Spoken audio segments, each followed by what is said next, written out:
So I was getting some bad vibrations when I was driving this thing, and I realized that the axle, when I welded the U-joints in, wasn't perfectly straight, so this thing was spinning out of round.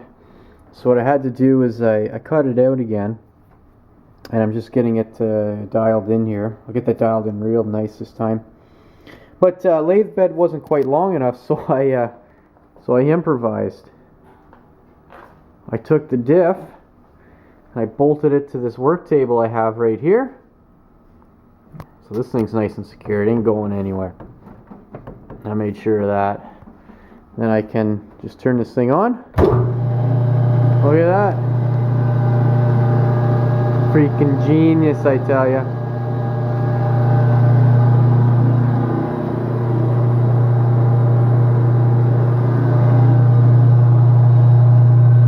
So it's getting pretty close there. It's about, looks like it's about 10 thou out. I'll get it dialed in all the way, then I'll weld that thing right up. Perfect.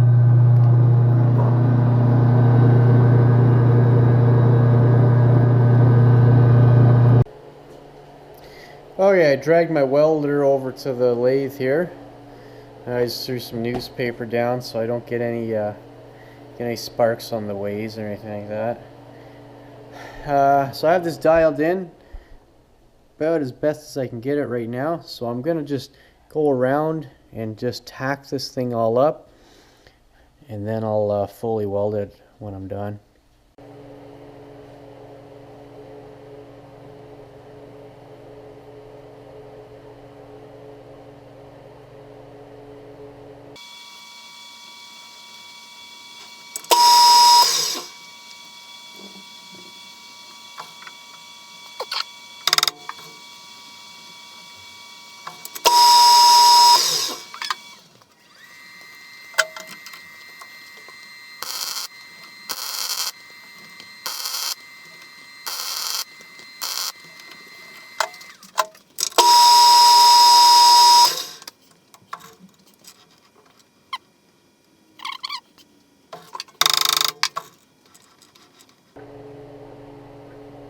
It's really hard to gauge the run out on this thing because there's 20 thou of play just in this joint itself, so it could be just really worn out. See the play there, but seems to be pretty good. It's somewhere between 5, maybe it's about 5 thou. When I turn it on here and run it, just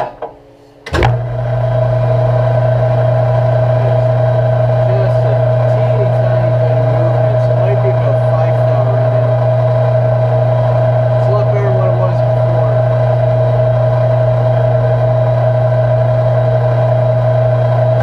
Alright, I'll finish welding this up, then I might take a look at the other end too.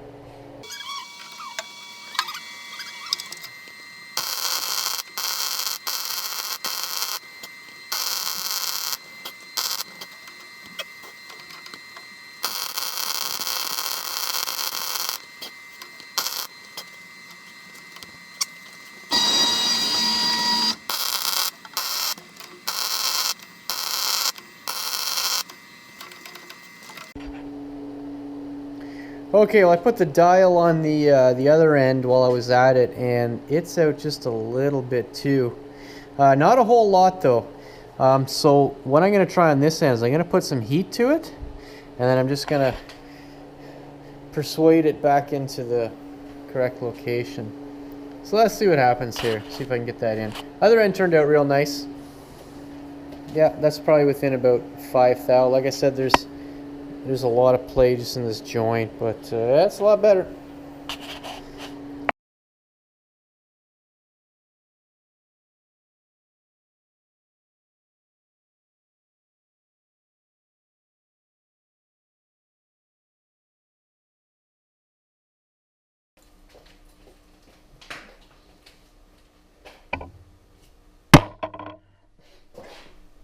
Oh geez, that might have went too far.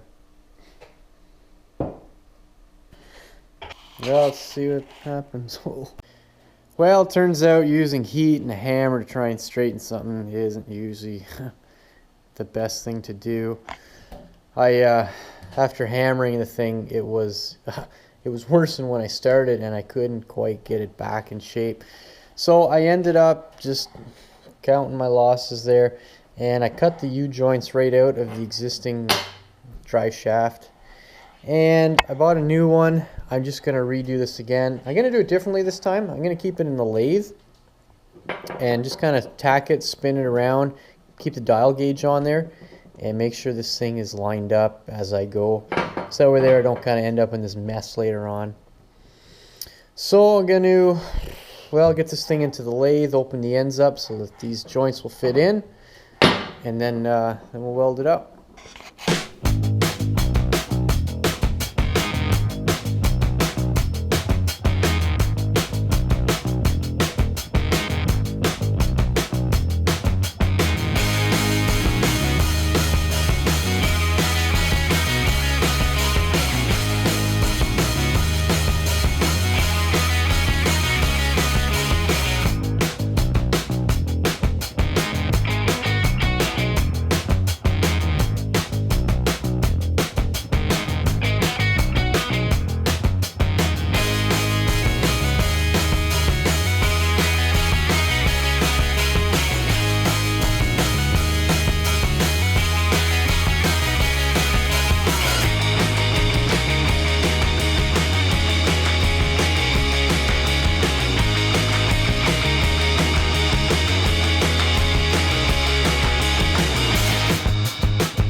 Well, let me show you what I've been fighting against here.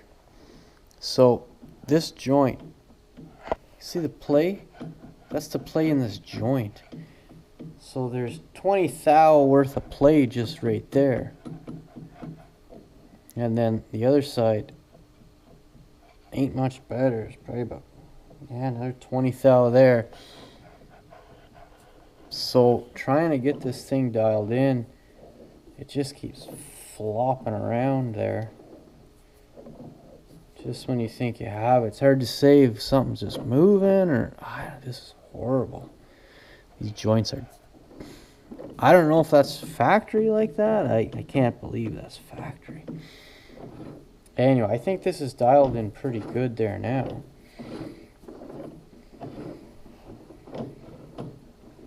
If I keep some pressure on that, just keep some pressure on with my hand and rotate it. Seems to be pretty good, but geez, it's so hard to say it. I might put it on the other end. There's a bit of play in that too. I don't know. Maybe spin it around. I don't know. That's horrible. Alright. Okay, well, it's all welded now. I spent quite a bit of time trying to get this end, basically for the front diff here, getting this joint lined up. But you can see here, there's so much play in this joint, and there's even a lot of play just in the splines itself. So this thing just wobbles all around. The other end's good. It's not as bad. I think there's maybe about, there might be about 10 thou play in there, maybe less. Anyway, I'll spin this thing. My lathe goes up to 1200 RPM. I'm not entirely sure how fast this thing's going to spin on the machine, but it's better than it was, but it's still not perfect.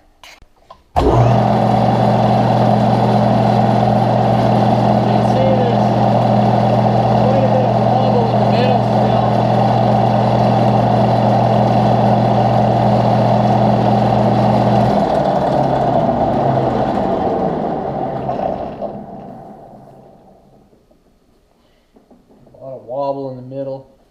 I might see if I can send this out to a company that actually does shaft balancing, axle balancing. I don't know if they can do anything with that. So much play in that end. Okay, folks, I just got back from a test run. I have the drive shaft all reassembled. So I got the diff back in there, drive shaft's in. See it down in there. And so I'll show you how fast it's going. First of all, I was able to hit, see if you can see that, Basically, I hit 97 kilometers an hour, so the gear ratios are really good now. That was 5th gear. I still had about 2,000 RPM left, and I was running out of road. So 6th gear, if I can get that up to speed, I'll definitely break 100, might even hit 110. Anyway, the problem though is still this drive shaft, because when I hit 80 kilometers an hour, this thing just starts wobbling like a piece of wet spaghetti. So just imagine a skipping rope, right? And you're kind of turning it at the ends. Well, this thing just goes, wow. It was scary looking. It looked like it was going to start hitting these coolant lines in here. I think even if I did get this thing perfectly balanced, there's so much play in these splines and joints. You got to remember the original Razor this thing was in. The shaft was a lot smaller, and it wasn't really designed for that kind of speed. So I think what I'm going to do is I'm going to take this thing back out. I'm going to cut the drive shaft in half, and I'm going to put a bearing somewhere up in this console area, somewhere in the middle. Okay? And then what I'm going to do is I'll rejoin the shaft together with some kind of a spline coupler or something like that. Kind of like this stuff right here, right? I'll get a spline, I'll get the end that goes with it, and then I can have it sitting on that bearing, and that's going to take all that vibration out of the middle. I think that's the only way I can do it at this point. But I'm going to leave it for now. I'm going to focus on getting the rest of the stuff done. I need to get these panels done, finish getting this bench seat done. I'm going to get all that stuff done first, and then I'm going to come back to the drive shaft. Because it's not until you start going over 80 kilometers an hour that it starts becoming an issue. And most of the runs I go on, your average speed's probably 10, 20 kilometers an hour. Like, there's not a lot of fast sections any, so I'm not too worried about it. But, oh man, was that ever fun. I dumped the clutch in first gear, and I spun these tires out. I couldn't believe it. It was on pavement. It was dry, but there's a little bit of sand. But I broke them loose, and that thing spun sideways. I couldn't believe it. Man, that thing hauls. Yeah. Lucky the cops didn't show up. It's awfully loud, too. Man, that thing is so awesome. Okay, let's get back to work. I think we're going to do some panels and firewall and stuff like that.